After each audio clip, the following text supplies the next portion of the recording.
Bueno, Javier, ahora vamos a tocar un tema que está en el inconsciente colectivo de todos nosotros, sobre todo a través de las películas. Bueno, el tema de los ovnis, de la vida extraterrestre, ya no tanto desde ese punto de vista científico que hemos analizado a través de las posibilidades, sino esa realidad que hay dentro de nosotros, que mira hacia el cielo y siente que no somos los únicos y que hay otra serie de seres, ¿no? Entonces, ¿cómo está todo eso? ¿Cómo encaja el famoso hombre de Roswell o Oumuamua? Vamos a hablar un poco de todo eso.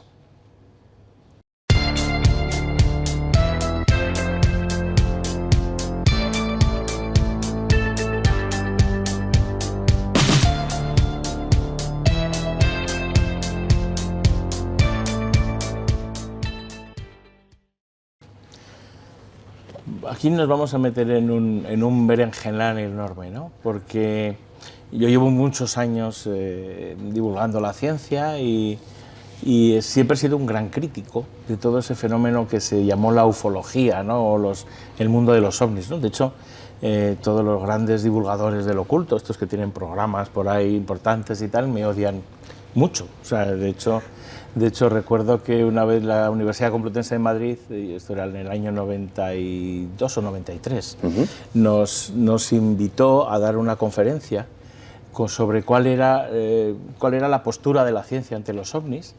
Estaba un gran investigador estadounidense que se llamaba Philip Klass, que investigó el mundo de los platillos volantes. Él era un editor de revistas aeronáuticas y le interesó el tema pues, desde los años 50 a 60. Y bueno, entre otros estaba Félix Ares de Blas, que era otro investigador, y estaba yo.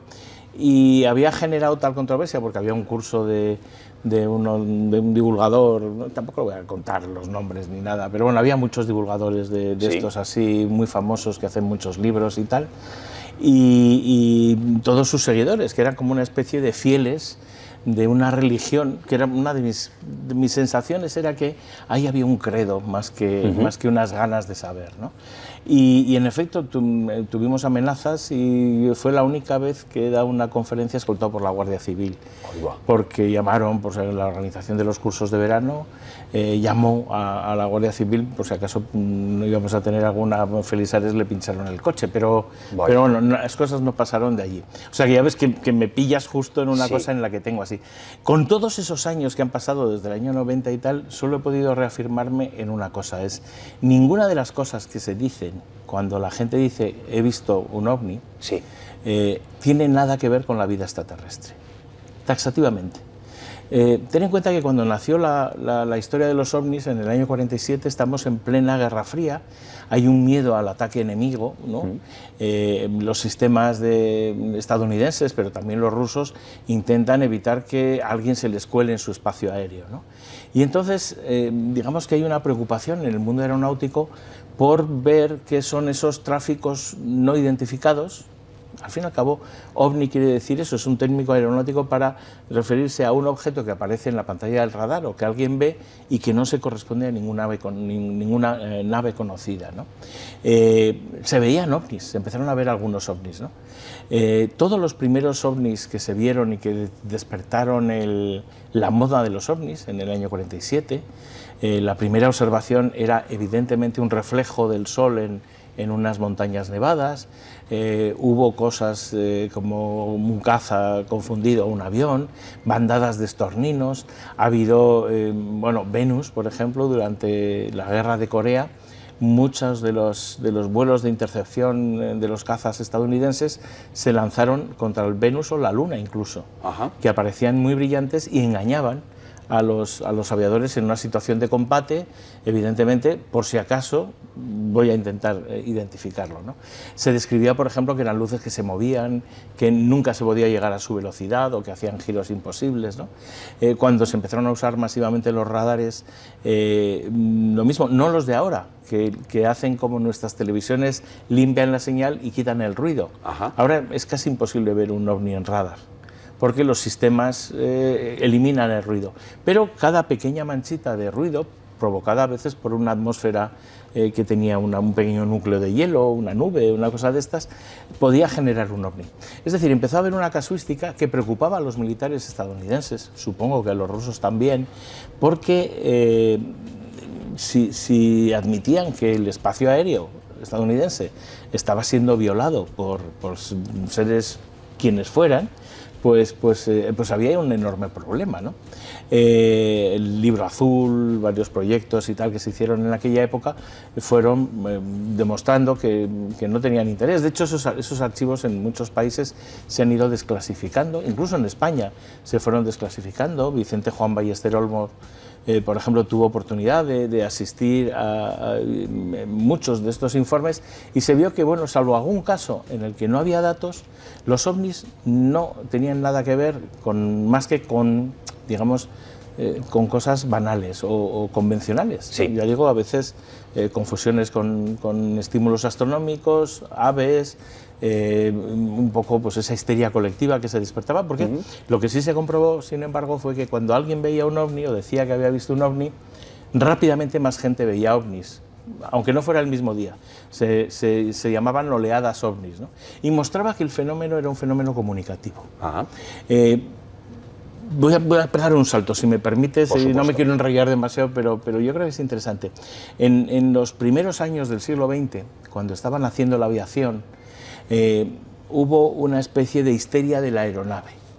En muchos sitios de Europa, de Estados Unidos también, y otras partes del mundo, había gente que avistaba a objetos volantes no identificados en el cielo. ¿Qué eran? ¿No? Algunos decían, pues algunos eran globos, otros no, no sé qué. Bueno, lo cierto es que digamos que ese inconsciente colectivo, ese estado de ánimo de una sociedad antes de la Gran Guerra, con el nacimiento de una nueva tecnología que era la aviación, imaginaba que podía haber alguien muy poderoso, o un poder oculto, o un poder extradimensional o extraterrestre, que fuera capaz de dominarlo, ¿no? Alguna novela de Julio Verne habla de precisamente personajes que son capaces de manejar esos aviones y tal, incluso 50 años antes de que se inaugurara, ¿no? Bueno, en los años 40, finales de los 40, comienzos de los 50, precediendo también al primer despliegue espacial de la historia, el Sputnik 1 es en octubre del año 57, viene toda esta moda de la aeronave, pero convertida a moda del platillo volante. Fíjate que es un fenómeno social de comunicación, un fenómeno de leyenda urbana, es decir, los folcloristas y esto estudian muy bien todo ese fenómeno. Fíjate, por ejemplo, que el término de platillo volante hace que todos nos imaginemos a los ovnis como eso, ¿no? Sí. Como una especie de plato Sí. volador. Sin embargo, la descripción de un platillo volante... Bueno, como habéis visto, se nos ha apagado la cámara porque se ha recalentado de la emoción de todo lo que estamos contando, que es potente, ¿no? Han sido los extraterrestres que no quieren que cuentes la verdad de las historias. Vale, pues... No, esto es broma. Esto es broma. Vale, pues seguiremos siendo valientes y hablando de ciencia y sí, de además yo consciencia. te estaba contando un poco Sí. la historia de que fíjate cómo funciona esto, todo este folclore de los platillos, que el mismo término platillo volante tiene su origen no en la forma del platillo, sino en cómo se movía, ¿no? Era como una especie de platillo que tú lanzaras sobre el agua e iba saltando, ¿no? Así en un movimiento suave, rebotando y tal. La persona que describió el movimiento de ese objeto volador no identificado se refería así, pero todo el mundo lo interpretó y en la prensa apareció como un platillo, ¿no? Muestra esto algo que Ricardo Campo, que es un investigador de platillos volantes, que hizo un libro que se llamaba Los ovnis Bayatimo, precisamente, muestra lo que él llamaba que es ovnilandia, ¿no? Cómo en esa época fue naciendo una cosa que todos sabemos sus características. Es como si yo te pregunto por los vampiros o los hombres lobo, ¿no? No existen, y sin embargo todos sabemos sus características, cómo funcionan, y son parte de un folclore, ¿no?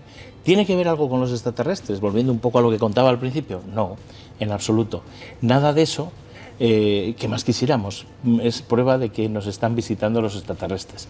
Por eso igual hubo tanta sorpresa cuando se descubrió en el cielo el primer objeto que se acercaba a la Tierra, que no era de nuestro sistema solar, ese al que llamaron Oumuamua, y que por su trayectoria algunos investigadores interpretaron que incluso era una nave extraterrestre, ¿no? Sí. Una nave intergaláctica, una cosa de esas que podía estar viajando. Posteriormente se vio que no, que era un tipo de objetos, ahora se conocen dos más.